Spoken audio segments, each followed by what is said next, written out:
ladies and gentlemen who are joining us by the dozens on YouTube, and to the gazillions who will read this in the Bible, welcome as we invite in the red corner, weighing 175 pounds, standing at 6 feet tall, with 175,000 knockout wins and 0 defeats, the angelic champion of heaven, unnamed angel.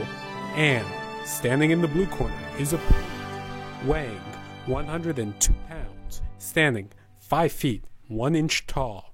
We have Jacob. Let's get ready to rumble.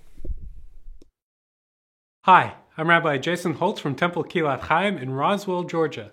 This week's Torah portion has Jacob wrestle with a divine being. Some people think it was an angel. Some people think it might have been God. A lot of people have no idea what to believe. It seems so bizarre that a human and a divine being would get into a fight, a physical fight.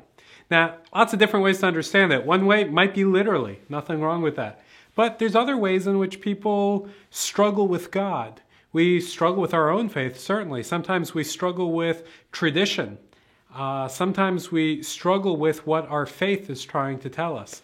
Sometimes our faith commands us to struggle with the world, that our faith gives us a vision for how things should be, but then we encounter reality and find out that it's much different. And so we have to work really hard to translate our values into appropriate action to make the world a better place.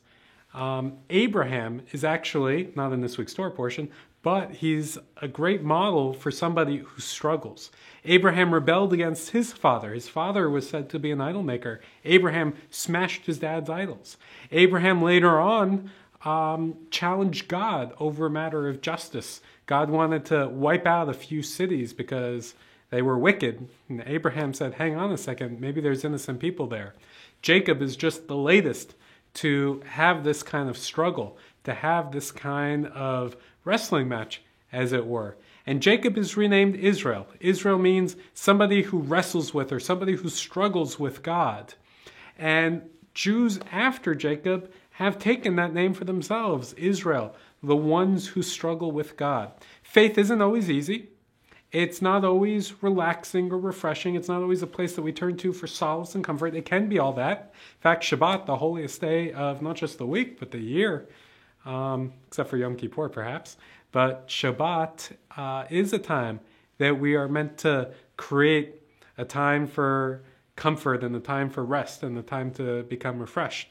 But the rest of life can sometimes feel like a challenge. It can sometimes feel like we're in that wrestling match, and sometimes it can feel like such a big struggle that it's as though we're wrestling against a divine being, maybe even God. And so we have no need to look further than our very own Torah, this week's Torah portion, to find examples from our people's memories about how part of living life is to have that struggle. And it's not necessarily easy, but sometimes it's necessary. And the goal is to come out of it with a blessing. That's what Jacob was able to do, and hopefully what we're able to do with the challenges and struggles that we encounter on a regular basis. All lessons from this week's Torah portion. If you want to learn more, come to Temple Kilat Chaim every Shabbat morning, 9 a.m. for Torah study. It's every Saturday morning, 9 a.m. for Torah study. And I hope to see you there. Bye now.